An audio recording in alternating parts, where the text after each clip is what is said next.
प्यारे दोस्तों देखें, आप पढ़ रहे हैं कैकेयी कांता। इसमें आज के वीडियो में आप देखेंगे, आप पढ़ेंगे यहाँ से छीने न। तो काव्य पंक्ति है, छीने न मातृपद किंतु भरत का मुझसे, रे राम दुहाई करूं और क्या तुझसे, कहते आते थे यही अभी नरदेही, माता न कुमाता पुत्र पुत्र भले ही, अब कहें सभी यह हाय वृद्ध विधाता, है पुत्र पुत्र ही रहे कुमाता माता। तो यहाँ देखें संदर्भ पूर्वक ही रहेगा प्रसंग में। आप लिखेंगे प्रस्तुत काव्य पंक्तियों के माध्यम से कवि ने कैकेयी के हृदय की भावनाओं का वर्णन किया है। तो कैकेयी के हृदय का भाव कवि बताता है कि कैकेयी क्या कह रही है। तो व्याख्या में देखेंगे, छीने न मातृपद किंतु भरत का मुझसे, हे राम दुहाई करूं और क्या तुझसे। अर्थात जो माता कैकेयी हैं वे प्रभु राम से प्रार्थना करती कि हे बेटा राम, छीने न मातृपद किंतु भरत का मुझसे। अर्थात जो संसार के आपने इसके पहले देखा कि थूके मुझ पर त्रैलोक भले ही थूके, जो कोई जो कह सके कहे क्यों चूके। तो उन्होंने कहा कि तीनों लोग मुझ पर थूक सकता है, जिसकी समझ जो आए मुझको कह सकता है, क्योंकि मैंने इतना बड़ा अपराध ही किया है। अब उसी क्रम में आगे कहते हैं कि छीने न मातृपद किंतु भरत का मुझसे। अर्थात लोग मेरी आलोचना चाहे जितनी करें, लेकिन मुझसे भरत जैसे एक आदर्श पुत्र की माँ होने का जो सौभाग्य है वह मुझसे न छीना जाए। रे राम दुहाई करूं और क्या तुझसे। हे राम, मैं आपसे ही दुहाई यही प्रार्थना करती हूँ कि मुझे भरत जैसे पुत्र की माँ बनने का सौभाग्य न छीना जाए। कहते आते थे यही अभी नरदेही, माता न कुमाता पुत्र पुत्र भले। कहते आते थे यही अभी नरदेही, नरदेही माने मनुष्य। कैकेयी बहुत चिंतित हैं। वे कहती हैं कि अभी तक तो मनुष्य समाज में यही एक कहावत कहा करते थे कि माता न कुमाता पुत्र कुपुत्र भले, कि पुत्र कुपुत्र भले हो जाए लेकिन माता कभी कुमाता नहीं होती है। अर्थात बेटा भले गड़बड़ हो जाए लेकिन एक माँ अपने मातृत्व गुण को कभी त्यागती नहीं है। अब कहें सभी यह हाय विरुद्ध विधाता।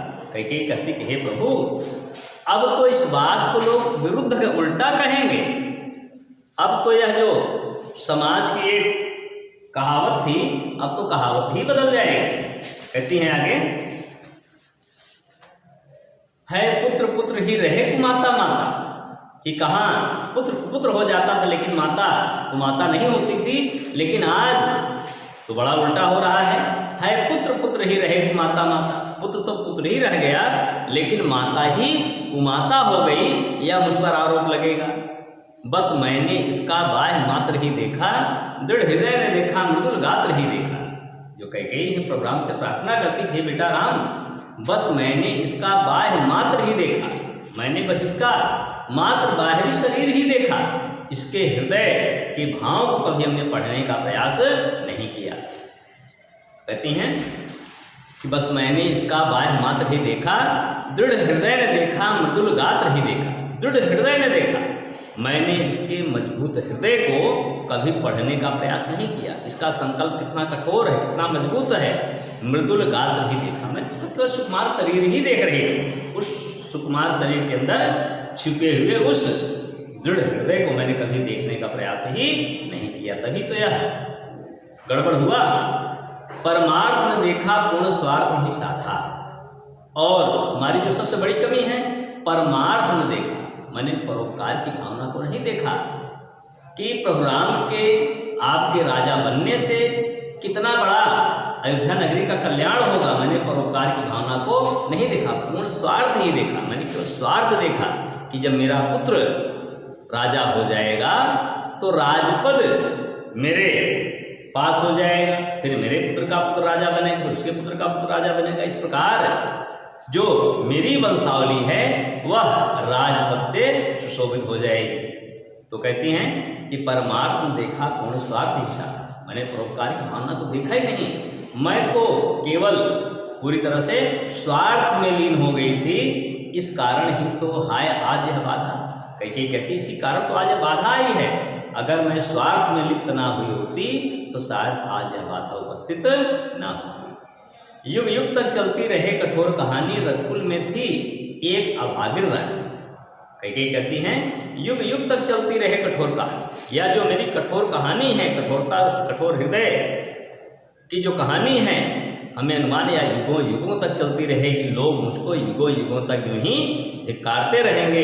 रघुकुल में थी एक अभागिन रानी, लोग मुझ पर यही लांछन लगाएंगे कि रघुकुल में एक कैकेयी जैसी अभागिन रानी थी। निज जन्म जन्म में सुने जीव यह मेरा, धिक्कार उसे था महास्वार्थ ने घेरा।